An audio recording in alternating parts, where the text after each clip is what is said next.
Facebook থেকে Instagram সব জায়গাতেই সবাই এখন ইনফ্লুয়েন্সার, আর ইনফ্লুয়েন্সার মানেই টাকার খেলা।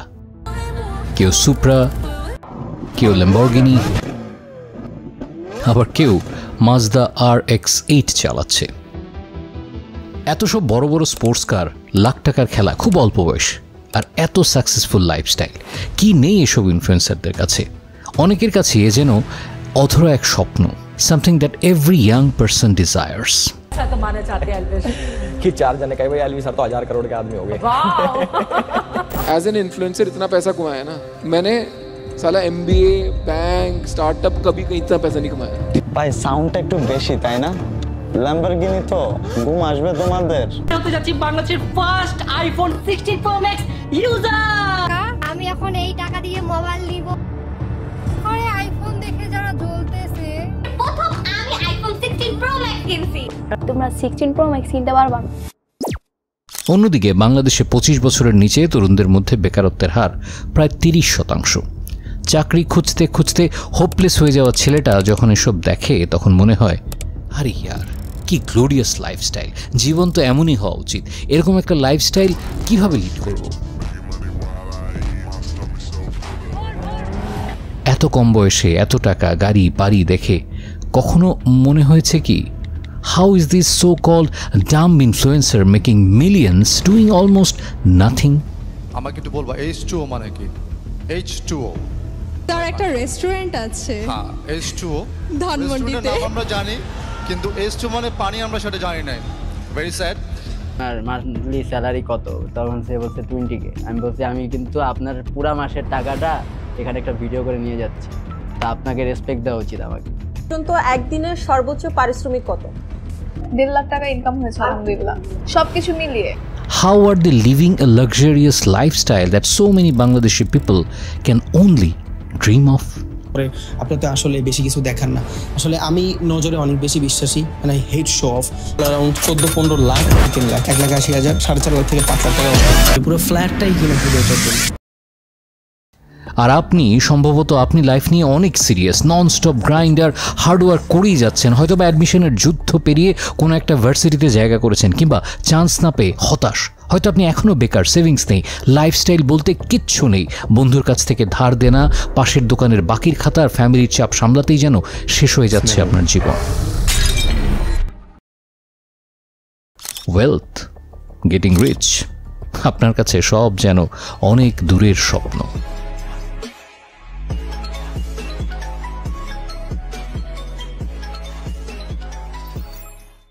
আর এসব দেখে মনে হতেই পারে দ্য ওয়ার্ল্ড ইজ আনফেয়ার। তাই আজকের এই ডকুমেন্টারিতে আমরা ডিপলি ইনভেস্টিগেট করব why dumb people earns more money than you, why the world is unfair. Voice over artist হিসেবে আমি সনেট আছি থিঙ্কার নেটওয়ার্কের সাথে। So thinkers, subscribe to the channel and hit the bell icon because this journey is going to be legendary.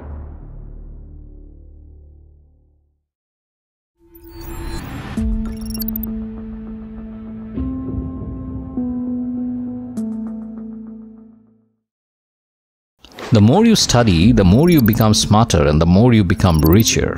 আমাদের দেশের সাধারণ মানুষ এখনও এই ইকুয়েশনটাই বিশ্বাস করে। টপিকের একটু ভেতরে যাওয়ার আগে প্রথমেই আমাদের এই মিথটা ভাঙতে হবে। Live stream, music video, cringe content, prank video, comedy, glorious lifestyle, এই সব দেখিয়ে কয়েক সেকেন্ডেই হাজার হাজার মানুষের লাইক আর শেয়ার। তারপর শুরু হয় স্পন্সরশিপ, ব্র্যান্ড ডিল, কোটি টাকার খেলা। সাধারণ দৃষ্টিতে মনে হতেই পারে what the fuck is going on here? এসব ক্রিঞ্জ লাইফস্টাইল কন্টেন্ট দিয়ে কিভাবে সম্ভব এত ফেম আর টাকা কামানো? হ্যাঁ, সম্ভব। আর এখানেই আসে the IQ paradox. The lower the IQ, the more money they make. And the lower the IQ, the more money they make. কিভাবে কেউ ফেসবুকে ছন্দ বলে মাত্র 3 মাসে 44 লাখ টাকা ইনকাম করছে? কোটি কোটি ভিউয়ের সাথে আয় করেন কারি ডলার। লাস্ট 3 মাসে আর্নিং ছিল 44 লক্ষ টাকা। কেউ কাঁচা বাদামের গানে নাচে মুম্বাইতে বাড়ি কেনে। टुडे इज द डे जिसमें मैं अपना मुंबई का घर रिवील करने वाली हूँ। गाइस, আমি 15 দিন ধরে গোসল করি না। আপনাকে ফলো দিয়েছে। শুধু ফলো না, টেক্সটও দিয়েছে। হ্যাঁ, টেক্সটও দিয়েছে। কি টেক্সট দিয়েছে সেটা কেন বলবো? আচ্ছা, একটা হাই তো দিয়েছে, সেটা তো বলতে পারেন। কেন হাই দিবে? হাইট থেকে বেশি কিছু দিয়েছে না, ওর এত বড় একটা মেসেজ দিয়েছে। বলা যাবে না সেটা। অবশ্যই বলা যাবে। সে অনেক অ্যাপ্রিশিয়েট করেছে এবং সে চায় আমি যাতে তার সাথে একটা কোল্যাব করি। আর অন্যদিকে হাই আইকিউ, হাই এডুকেশন, অনেক তরুণ ভালো রেজাল্ট, ভালো ডিগ্রি থাকা সত্ত্বেও চাকরির লাইনে দাঁড়িয়ে আছে বা মাসে 25-30 হাজার টাকায় স্ট্রাগল করছে। দেখুন, এই জিনিসটাকে বলা হয় ইন্টেলিজেন্স মিথ বা আইকিউ প্যারাডক্স। অনেকে ভাবে যদি ধনী হতে চান তাহলে আপনাকে খুব স্মার্ট বা হাই আইকিউ হতে হবে। সেটা কিন্তু পুরোপুরি ভুল ধারণা। আসলে রিচ হতে গেলে হাই আইকিউর চেয়ে অনেক বেশি যেটা ম্যাটার করে action, risk taking, time, network আর behaviour. Explain that to people. Okay. They don't get that. Okay, so you're an engineer. By definition, engineers are analytical. Quite simply, if you make a mistake, normally if you're building a bridge, you're building a rocket ship or whatever, a lot of people are going to die. It's not you, so you're trained to be safe. They train us to be risk averse. Correct. Overanalyze it. Which means you don't have to pull the trigger. Correct. You can just analyze it all day. So you overanalyze, you study things, you think of all the possible permutations, all the possibilities of what can go wrong. And if you do that enough, you'll come up with enough reasons not to do it at all. Because taking action isn't doing a spreadsheet. Taking action isn't listening to a podcast. Taking action is not reading a book, okay? Taking action is actually taking action. If you're an engineer, an accountant, a lawyer, a doctor, a scientist, you have learned to study and to take action in a certain fact pattern. Okay. Doctor Thomas Stanley একটা ঐতিহাসিক গবেষণা করেছিলেন। তিনি দেখেছেন American মিলিয়নারদের গড়ে CGPA মাত্র 2.9। হ্যাঁ, 2.9 মানে কোনোভাবে বি গ্রেডে পাস। তাই একাডেমিক রেজাল্ট অনুযায়ী রেজাল্টে তারা মোটেও জিনিয়াস নয়। তারপর আসি মেন্সার কথায়। মেন্সা হলো বিশ্বের সবচেয়ে বেশি আইকিউধারী মানুষদের ক্লাব, যার সদস্য সংখ্যা প্রায় 10 লাখ, যেখানে প্রতি মানুষের গড় আইকিউ 130+।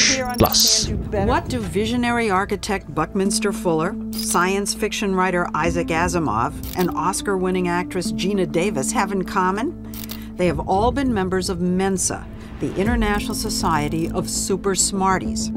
গিগন্যাক ও জেজেনওস্কি কর্তৃক প্রকাশিত the relationship between intelligence and net worth is not linear শিরোনামে একটা গবেষণায় দেখা গেল মেন্সা মেম্বারদের নেটওয়ার্থ সাধারণ মানুষের চেয়ে বেশি নয়। অর্থাৎ আইকিউ শুধুমাত্র কগনিটিভ পোটেনশিয়াল নির্দেশ করে, ফাইন্যান্সিয়াল সাকসেস নয়। সাইকোলজির দৃষ্টিকোণ থেকে এই পুরো ধারণাটাকে আইকিউ প্যারাডক্স বা দ্য মিথ অফ ইন্টেলিজেন্স বলা হয়। এখন পর্যন্ত আমরা বুঝতে পারছি আইকিউ বেশি মানেই বেশি ইনকাম তো নয়, বরং অনেক ক্ষেত্রে উল্টোটা দেখা যায়। তাহলে এখন একটা প্রশ্ন আসে, যাদের আইকিউ কম কিংবা ডাম্ব, তারা কিভাবে এত টাকা কামাচ্ছে? প্রশ্নের উত্তর জানতে হলে আমাদের প্রথমে ঘুরে আসতে হবে নতুন এক কারেন্সির দুনিয়া থেকে, the currency of attention.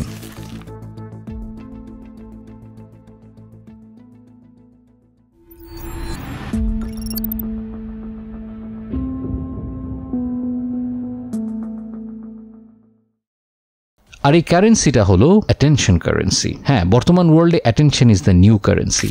Attention economy. The economy we live in now is based on attention. If you can get attention in your direction for any reason, bad or good, you will be successful. The Kardashians have no reason to be successful. It's attention. It's the world we live in now, and there's so much information and so much entertainment around. Garnering people's attention, stealing people's attention is difficult to do. But if you can find a way to do that, you're going to do well. And that's how what researchers are now calling the attention economy was born. And this is actually the biggest shift in economies of all of them. Bigger than the Industrial Revolution. Bigger than the internet. Social media now runs the world. We live in an attention society, and people will do anything for attention because attention is a currency, and you can turn attention into money. Jake Paul is not rich because he's a boxer. He's rich because he used the attention he gets and monetized it via boxing. So in the attention economy we now live in, you have to understand that your attention is valuable, especially as a man. And women are out here today trying to extract your attention from you without returning anything. That's what the male-female friendship is. In the old days, man would give attention in return for sex. But nowadays, men just give attention and don't get any sex back. And that's what you have to be very, very careful of. Your attention is extremely valuable. আপনি যতটা মানুষের news ফিডে থাকতে পারবেন, ঠিক ততটাই আপনার value তৈরি হবে। এখন হোক সেটা ক্রিঞ্জ কন্টেন্ট, ভাইরাল মিম বা ফ্ল্যাশি ভিডিও, সেটা যাই হোক না কেন, সাধারণ মানুষের অ্যাটেনশনকে কাজে লাগিয়ে গড়ে উঠেছে এই অ্যাটেনশন ইকোনমি। আর দিন দিন অ্যাটেনশন ইকোনমি বেড়েই চলেছে। Social media, YouTube, TikTok, Instagram সবখানেই চলছে অ্যাটেনশনের কেনাবেচা, আর যেখানে আপনি প্রোডাক্ট। মনে রাখবেন, if something is free, you are the product. 2025-এ বাংলাদেশের ইনফ্লুয়েন্সার মার্কেট প্রায় $35.23 মিলিয়ন, যা বাংলাদেশি টাকায় দাঁড়ায় 360 কোটি টাকা। Likes, shares, and comments are now directly turning into money. But the question is, are these attentions being captured ethically? কেন আর কিভাবে এসব হচ্ছে আসলে? রিসার্চাররা কয়েকটা অন্যতম কারণ খুঁজে পেয়েছেন। Number 1, emotional manipulation. বাংলাদেশে অনেক সময় দেখা যায় টিকটক বা ফেসবুকে ইনফ্লুয়েন্সাররা গল্প সাজিয়ে একটা সেন্টিমেন্টাল দৃশ্য দেখায়। মানবতার ফেরিওয়ালা নামে এটাই এখন এক বড় ধরনের ব্যবসা হয়ে গেছে। বিডি ইমরান আর মোসায়ের ভাইয়ের মতো কন্টেন্ট ক্রিয়েটাররা মানবতার ফেরিওয়ালা হয়ে এক ধরনের ভিউ ব্যবসা তৈরি করেছে। টিকটকে ঢুকলেই নিউজ ফিড ভরে থাকে দয়া করুন, শেয়ার করুন ধরনের ক্যাপশন, আর মুহূর্তের মধ্যেই ভিডিওটা ভাইরাল হয়ে যায়। Number 2, dopamine hooks. বাংলাদেশের শহরাঞ্চলের 18 থেকে 35 বছর বয়সী যুবকদের মধ্যে 65% প্রতিদিন ফেসবুক বা টিকটক স্ক্রল করছে। বাংলাদেশি ইউথসের প্রায় 40% এসে সোশ্যাল মিডিয়া অ্যাডিকশনের লক্ষণ দেখা যাচ্ছে, যেখানে দৈনিক গড় ব্যবহারের সময় 4 ঘন্টারও বেশি। এই সময়ের মধ্যে তাদের ফোকাস কমোডিফাইড হচ্ছে, প্রতিটি স্ক্রল, ক্লিক, ভিডিও ভিউ মনিটাইজেশনের রূপ নিচ্ছে।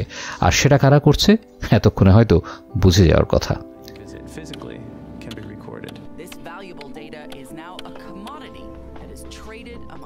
Number 3, FOMO. ফোমোর ফুল মিনিং হলো ফিয়ার অফ মিসিং আউট। এর মানে হলো কোনো ট্রেন্ডি মিমস, ট্রেন্ডি নিউজ কিংবা আপনার ফেভারিট কন্টেন্ট ক্রিয়েটারের গুরুত্বপূর্ণ ভিডিও, ঘটনা, নতুন গান, রেস্টুরেন্ট বা ট্রেন্ডি ইভেন্ট সম্পর্কে অনেকেই ইনস্টাগ্রাম বা ফেসবুকে স্টোরি দেখে মনে করে আমি মনে হয় কিছু একটা মিস করছি। এটাই FOMO. And as the beat drops and the camera pans over the crowd, you see all of your best friends at a packed house party having the time of their lives. And a massive wave of FOMO hits you. আর BRAC university 2022 সালের একটি গবেষণায় দেখা গেছে 70% Bangladeshi youth energy broadcaster বা follower সংখ্যা বৃদ্ধির চাপের কারণে উদ্বিগ্ন বা অ্যাংশাস অনুভব করে। উপরের সব উদাহরণগুলোই অ্যাটেনশন ইকোনমির একটা অংশ। আনফর্চুনেটলি লো এফোর্ট কন্টেন্টেই বাংলাদেশের মানুষের বেশি কনজিউম করে, অর্থাৎ অ্যাটেনশন দেয়। ফলে একটা পার্টিকুলার গ্রুপ টিকটকার আর ভিউ ব্যবসায়ীদের কাছে ফিউচার জেনারেশনের অ্যাটেনশন চলে যাচ্ছে। আসলে বাংলাদেশের এক বিশাল অডিয়েন্সের হিরো হলো এইসব ইনফ্লুয়েন্সাররা। এই বিশাল এক অডিয়েন্স অতিরিক্ত মাত্রায় তাদেরকে অ্যাটেনশন দেওয়ার ফলেই তারা খুব তাড়াতাড়ি ওই পর্যায়ে চলে যাচ্ছে, যা তারা একেবারেই ডিজার্ভ করে না। এর ফলে কি হচ্ছে তা তো আপনার আমার চোখের সামনেই আছে। কি বিশ্বাস হচ্ছে না? এই ভিডিও দেখা শেষে একটা নতুন ফেসবুক কিংবা ইনস্টাগ্রাম অ্যাকাউন্ট খুলে এক্সপ্লোর পেজে যান, বিষয়টা ক্লিয়ার হয়ে যাবে। এই এক্সপেরিমেন্টটা করতে পারেন আর কমেন্টেও জানাতে পারেন। আমি আপনার কমেন্টের অপেক্ষায়।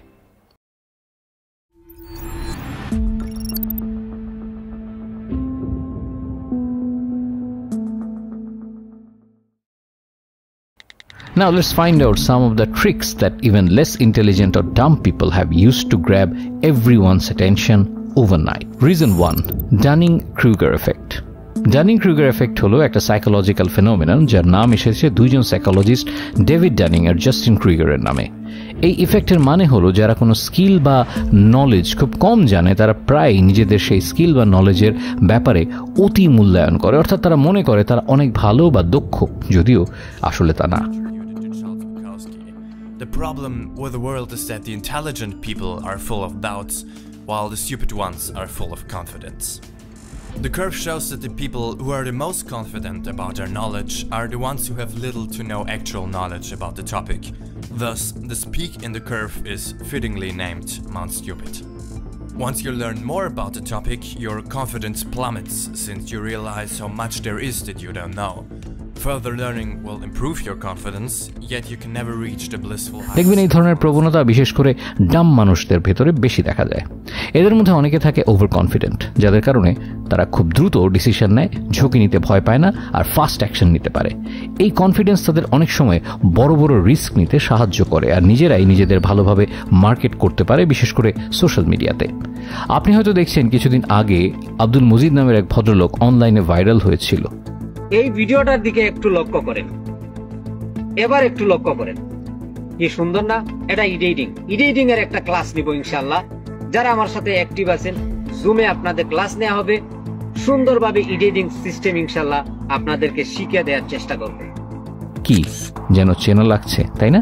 উনি নিজেকে এক্সপ্রেস করেছেন পুরোটা কনফিডেন্সের সাথে। ওনার একটা ভালো পরিমাণ অডিয়েন্স আছে, উনি কোর্স এবং বাংলাদেশি ক্লায়েন্ট থেকে ভালো পরিমাণ ইনকাম করেন। এটাই ডানিং-ক্রুগার এফেক্টের পারফেক্ট এক্সাম্পল, যেখানে কনফিডেন্স স্কিলের থেকে অনেক এগিয়ে থাকে। At the end of the day, it's all just confidence. You might think that the person born in the right place, or the person who works the hardest, or the person who's most skilled. No, it will be confidence that's the core predictor of your total success. So what you have to know your strengths, and then in those areas you're strong in, have infinite confidence. Not just confidence, but infinite. But I want to give a disclaimer. You should not become confident in areas that are not your strength. I like what Warren Buffett says. I have a small circle of competence, and I stay in that circle. And you might say, but Ty, what if I don't have a circle of competence? You better create one, my brother. It's the confident that end up winning. Reason 2, no shame in grabbing attention. আজকের attention economy থেকে অনেক influencer attention পাওয়ার জন্য যা কিছু করতে পারে। অশ্লীল ভাষায় গালাগালি, অর্ধনগ্ন হয়ে নাচানাচি, মা ছেলের চিপ নাটক, fake breakup and patch up drama, আবার লাইভে এসে সিম্প্যাথি অ্যাটেনশনের জন্য এরা সব কিছু করতে পারে। কয়েকটা এক্সাম্পল দিলে বিষয়টা আরো ক্লিয়ার হবে। পুনম পান্ডে 2024 সালের ফেব্রুয়ারিতে ইনস্টাগ্রাম অ্যাকাউন্টে একটি পোস্টের মাধ্যমে দাবি করেন যে তিনি সার্ভিক্যাল ক্যান্সারে আক্রান্ত হয়ে মারা গেছেন। এই খবরটি দ্রুত সোশ্যাল মিডিয়া ও সংবাদ মাধ্যমে ছড়িয়ে পড়ে, যার ফলে অনেকেই শোক প্রকাশ করেন। কিন্তু পরের দিন তিনি একটা ভিডিও পোস্ট করে জানান যে এটা একটা মিথ্যা খবর ছিল এবং তিনি বলেন, আমি বেঁচে আছি।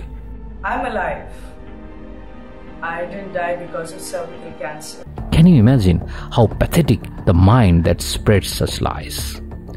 এমনকি মা ছেলের পবিত্র সম্পর্কের মধ্যেও কেউ অ্যাটেনশন সিক করতে ভোলেন না। এদের আসলে ডাম বললে ভুল হবে, এটা একটা মানসিক অসুস্থতা। 2023 সালের নভেম্বরে উর্ফি জাভেদ আবারও আলোচনায় আসেন। সোশ্যাল মিডিয়া উর্ফি একটি ভিডিও পোস্ট করেন। ভিডিওতে দেখা যায় যে মুম্বাই পুলিশ তাকে গ্রেফতার করেছে। ভিডিওতে বলা হয় তিনি প্রকাশ্যে প্রভোকেটিভ আউটফিট পরার কারণে গ্রেফতার হয়েছেন। ভিডিও মুহূর্তে ভাইরাল হয়ে যায়, কিন্তু পরের দিন আসল সত্য বেরিয়ে আসে। মুম্বাই পুলিশ জানায় এটি একটা ফেক ভিডিও, কেউ গ্রেফতার হয়নি। একটাই উদ্দেশ্য, অ্যাটেনশন ক্যাপচার করা। Reason 3, no fear of looking stupid. Stanford বিশ্ববিদ্যালয়ের মনোবিজ্ঞানী ক্যারল ডুয়েক তার গবেষণায় মানুষের মাইন্ডসেট নিয়ে গবেষণা করেন। So what I'd like to start off with, this word growth mindset, which I believe you came up with. When did you come up with that? What was the motivation and what is it? A growth mindset is when students believe that their abilities can be developed. A fixed mindset is when they think, I just have a certain amount and that's it. And this isn't just kind of feel-good talk. This is actually based in science, that the brain actually does grow stronger. Smart পিপলরা মনে করে তাদের intelligence ও skill জন্মগত এবং অপরিবর্তনীয়। এরা নিজেদেরকে smart দেখাতে চায়, কিন্তু নতুন বা চ্যালেঞ্জিং কাজ করতে ভয় পায়, কারণ তাদের মনে হয় যদি ফেল করি সবাই ভাববে আমি আসলে এতটা স্মার্ট না। ফলে তারা সেফ জোনে থাকতে চায়, নতুন কিছু শেখা বা রিস্ক নেওয়া অ্যাভয়েড করে। ডুয়েকের মতে যারা ছোটবেলা থেকে স্মার্ট হিসেবে প্রশংসিত হয় তারা বেশিরভাগই ফিক্সড মাইন্ডসেটের অন্তর্ভুক্ত হয়ে যায় এবং তারা ব্যর্থতা ভয় পায় বলে চ্যালেঞ্জিং কাজ এড়িয়ে চলে। এতে তাদের নিজেদের বিকাশ বাধাগ্রস্ত হয়। এই ধারণা তিনি তার 2006 সালের বই mindset the new psychology of সাকসেসের বিশদ ব্যাখ্যা করেছেন।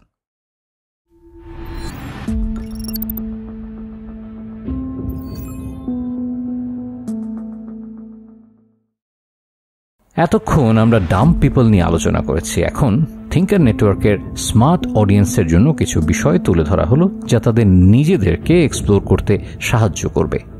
Step 1, adopt B plus mindset. মনে করুন দুজন বন্ধুর একই আইডিয়া আছে, একটা small online T shirt business শুরু করবে। প্রথম বন্ধু পারফেক্ট প্ল্যান বানানোর চেষ্টা করবে, লোগো ডিজাইন পারফেক্ট করবে, বেস্ট সাপ্লায়ার খুঁজবে, সোশ্যাল মিডিয়া স্ট্র্যাটেজি বানাবে, ফটোশপ করবে। এক কথায় 100% রেডি না হওয়া পর্যন্ত কিচ্ছু শুরু করবে না। দ্বিতীয় বন্ধু সে আজকেই মার্কেট থেকে বেসিক টি শার্ট কিনে ছোট্ট একটা প্রিন্ট করলো, ফেসবুকে পিকচার দিয়ে পোস্ট দিল, অ্যাভেলেবল নাও, ইনবক্স টু অর্ডার। শুরুর দিকে সেকেন্ড বন্ধুর অনেক ভুল হবে, ডিজাইন পারফেক্ট হবে না, ডেলিভারি সিস্টেম মেসি হবে, প্রফিট কম আসবে, কিন্তু 1 মাস পর তার অলরেডি কয়েকজন রেগুলার কাস্টমার থাকবে আর সে বুঝে যাবে কোন ডিজাইন বেস্ট বিক্রি হয়। এদিকে প্রথম বন্ধু তখনও কিন্তু নোটবুকে প্ল্যান লিখছে, লঞ্চ ডেট কিন্তু এখনও ঠিক হয়নি। So remember, don't wait for a perfect A+ launch. Start with a B+ effort. Once you take action, real-life feedback will show you where to improve. Find your comparative advantage. আপনি কি কাজে অন্যদের থেকে একটু আলাদা? যেমন কেউ ভালো কথা বলতে পারে, কেউ টেকনিক্যাল স্কিলে ভালো, কেউ ক্রিয়েটিভ। সবাই এন্টারপ্রেনিয়র হতে পারে না, সবাই ব্যবসায়ী নয়। তাই নিজের শক্তি বা ইন্টারেস্ট অনুযায়ী ফোকাস করুন। বাংলাদেশে অনেকেই টেকনিক্যাল না হলেও ভালো কমিউনিকেশন, মিউজিক, আর্ট বা কুকিংয়ে সফল হয়েছে। নিজের কম্পারেটিভ অ্যাডভান্টেজ চেনেন, সেই দিকেই চেষ্টা শুরু করুন। ফাইন্যান্সিয়াল সাকসেসের একটা বড় অংশ হলো আপনি অন্যদের চেয়ে কি ভালো পারেন সেটা খুঁজে বের করা এবং শুধু সেটার উপর ফোকাস করা। Conquer your fear. আসলে আপনি নিজেকে একটু সময় দিন, সময় দিয়ে ভাবুন আপনার ভয়টা আসলে কিসে। চাকরি হারানোর ভয়, ব্যর্থ হওয়ার ভয়, ট্রোল হওয়ার ভয়। এবার ভাবুন 5 থেকে 10 বছর পর কোনটা বেশি কষ্ট দেবে। এখন যেই জায়গায় আটকে আছেন সেই সেফ জব, বা জীবনে স্টাক থাকা, নাকি রিস্ক নিয়ে নতুন কিছু চেষ্টা করা। ভয় অনেক সময় আমাদের গ্রোথের সবচেয়ে বড় বাধা হয়ে দাঁড়ায়। But conquering fear doesn't mean you need to go reckless. ছোট ছোট স্টেপস নিন, একটা ছোট কাজ ট্রাই করুন, একটা ছোট ডিসিশন নিন, একটু কারেজ দেখান। প্রতিটা ছোট ভিক্টরি আপনাকে দেবে কনফিডেন্স, আর ভয়ও দেখবেন ধীরে ধীরে কমে গেছে। Best of luck, thinkers. Thank you for watching this video. It means a lot to me.